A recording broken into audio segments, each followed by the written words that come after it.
Thank you. Hello. And then there's Jamie O'Hara. No, joke. Brutal.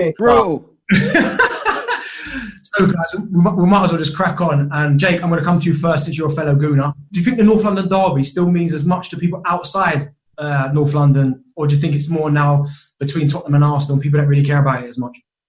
I hate to admit it, Darren, but I think the North London derby is probably at the moment only important to North London. I really wish it wasn't. I really wish that, you know, both teams were playing a pivotal part at the top of the league. But as we've seen over recent years, that's not the case. But it still is really important to Arsenal and Spurs supporters. It really, really runs deep. The animosity between the clubs, and I'm born and bred in Islington, Arsenal through and through. That means the world to us to finish above Spurs. Listen, I don't mind finishing 18th or 17th in the league, but as long as we're one point above Spurs. It's ironic, of course, isn't it? Because we talk about North London when we're talking about a team that's not even from North London. And let's get back to basics here. You only understand where you are if you understand where you've come from. Chris, come on. Look, it's 2020. We are where we are. But as I say, look, even if we finish towards the bottom of the table every year, as long as we finish above Spurs, I'm happy. I love it when I come on with Arsenal fans because they're just living in cuckoo land. Absolute cuckoo land. Spurs have built and built and built and gone way beyond Arsenal. Now, yeah, look, Spurs have had a bad season. For our standards, Spurs have had a bad season. But Arsenal are a mediocre team that have been a mediocre team for the last 5 years. We wasn't even competing with Arsenal. We were competing with Man City and Liverpool. You know, it's only this season now, all of a sudden, the Arsenal fans can pipe up again. And now all of a sudden, it's like they brought in Arteta and it's like this revolution. Mourinho is box office. You can't shake your head, Jake. He is box office. Listen, Jamie and Chris, you can't hand on heart honestly tell me that is the right man for the job at the right time. Jamie said that they were going to win the league with Mourinho. Don't like that. Never. I'll have a bet with you, Jamie. I'll have a £10 bet. They'll never win the league with Mourinho. That's guaranteed. The only thing I don't understand is with Spurs fans is that I understand, they finished above Arsenal the last few seasons. But what exactly have you got to show for it? Because you're talking about you finished in fourth. We did that for I don't know how many years. You're talking about you got to the Champions League final. We did that. We didn't win it either. We've won Premier Leagues. We've won FA Cups. And Jay, you know as well as I do, the last trophy that Spurs won, we were there. I'm sorry. I thought we were saying we weren't harking back to the past. So it's all right to hark back to the past in this context, but not in another one. That's all they go on about is the past. They're living in the past. They've been doing it for decades. No, Jamie, you must be joking. Look at the last couple of weeks where we've secured Saka, long-term deal, Martinelli, 48 hours later, long-term deal. These are proper statements for the next 10 years. We're building. These guys, these supreme players, are the bedrock of the team for the next 5-10 years, guaranteed. They're good players, Jake. I'll give you that. But supreme is a bit of a. I think supreme is a bit. It's a bit fast. You wait. Recruitment, I think, on both teams has been poor. We just spoke about recruitment there, but who do you think's been worse at the two sides? Yeah, we've made mistakes, I think, over the last few years. I really do feel that the tide is changing with Arteta. It gives you hope for the future, and yeah, I think the tide has turned with Arteta. You know, I think he's definitely the man for the job. I mean, he might be the man for your job, and that's fine. I don't have any objections to that. But saying the tide has turned, I think there's absolutely no evidence to support that. You know, as Jamie said, we haven't started as well as we might have liked. But we've got a proper squad there, and we've got a bunch of players that haven't all managed to sort of come together and be fit at the same time, or not be banned, or whatever else is happening. Yeah, but you haven't got the manager to motivate them. That's the problem. But one of the greatest managers of all time. I think Spurs. Your worry is that listen, there's going to come a time, whether it's this season or next season, you're going to lose Kane. You're going to lose Dele Alli. These players are not going to stay there and not win anything. We won't lose Harry Kane because he's still got 4 years left on a 6-year deal. Yeah, but someone will buy him. Someone will buy him for 100 million. 100 million? We want 200 million. Yeah. Come on. 200 million pounds. It's the best striker in the world. You think so? You rate him that highly, Chris? Yeah, I do actually. Because I think if you look at him, I think he's got a combination of... He has got a combination of skill, but it's also graft and guile. Yeah. Something that Darren Bent never had at Spurs. Oh, I at Smokey Joe's Cafe. Darren Bent showing his true colours there. Our thanks also to Arsenal fan and actor Jake Wood, former Spurs midfielder Jamie O'Hara, and Tottenham fan Chris Paulrus. Look out for more content, of course, from the game day Cyber Cafe on our social media channels, including TalkSport on Twitter.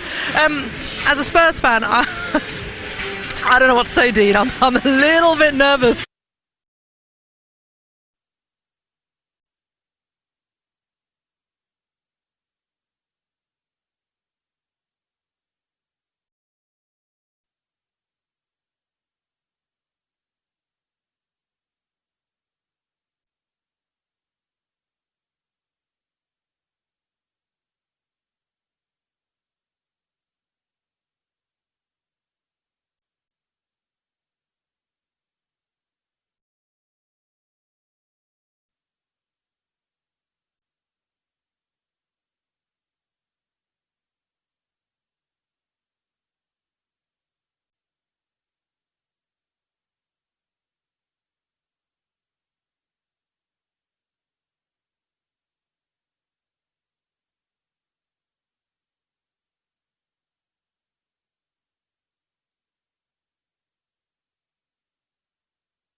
Listen.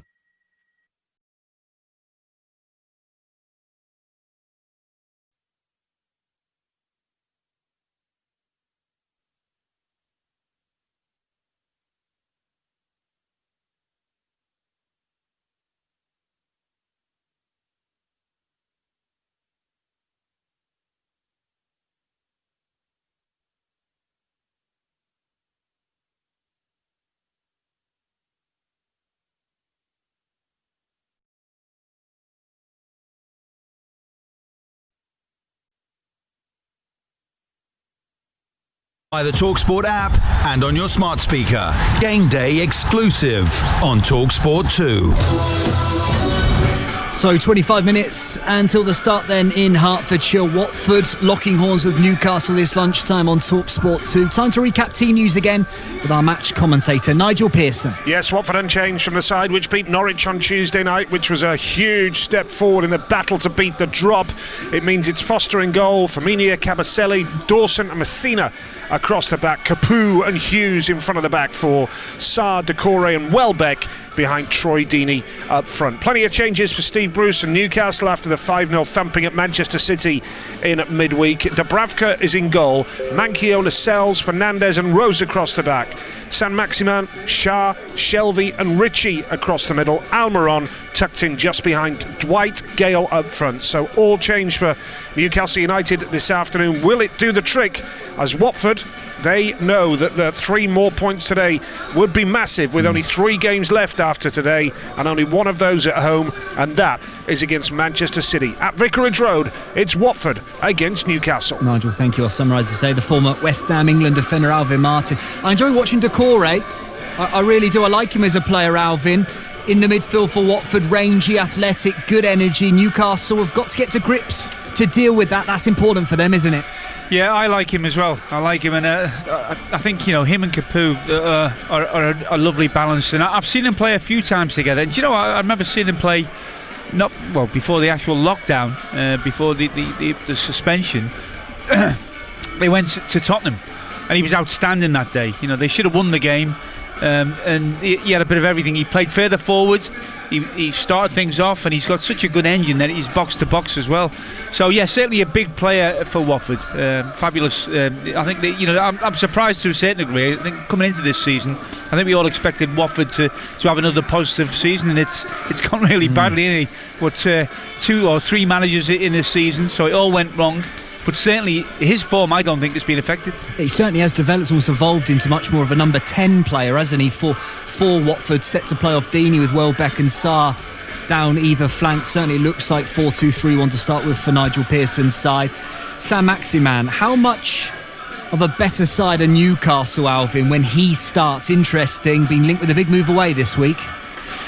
Yeah, Dan, I look at both lineups really, and the forwards that these teams have got on the pitch. You mentioned Welbeck, Deeney, Hughes, Decore, Sarr, and then you're looking at John Joe Shelvey, Gale, Almiron, Saint-Maximin. They're all better than what they've produced. Although Gale, since the restart, has had 2 in 5, so he was really struggling to hit the back of the net before that. I think he's gone. I don't think he'd scored in the Premier League before the restart. So he's sort of come back and hit the ground running. So he's been important for Newcastle, and I suppose that's what really Watford need. They need Deeney to get a goal and to come up with maybe another couple of goals before the end of the season, and they could be all vital goals. Certainly, we talked about it early on. Dan, Welbeck is somebody that you would have thought would come into this game like a new player, because that spectacular goal that he got will certainly giving him an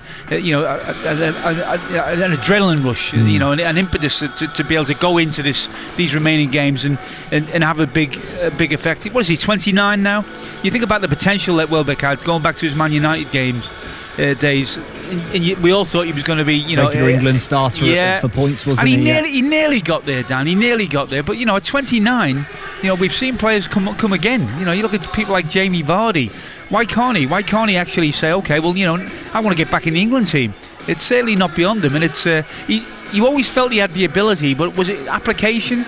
He's had a bit of trouble with injuries, but certainly somebody, when he's on form, you wouldn't want to be playing against him as a centre half. Let's hear from the Newcastle's forward Dwight Gale now, who's been talking with TalkSport 2 reporter James Savundra this week, saying that the whole team is feeling pretty confident right now.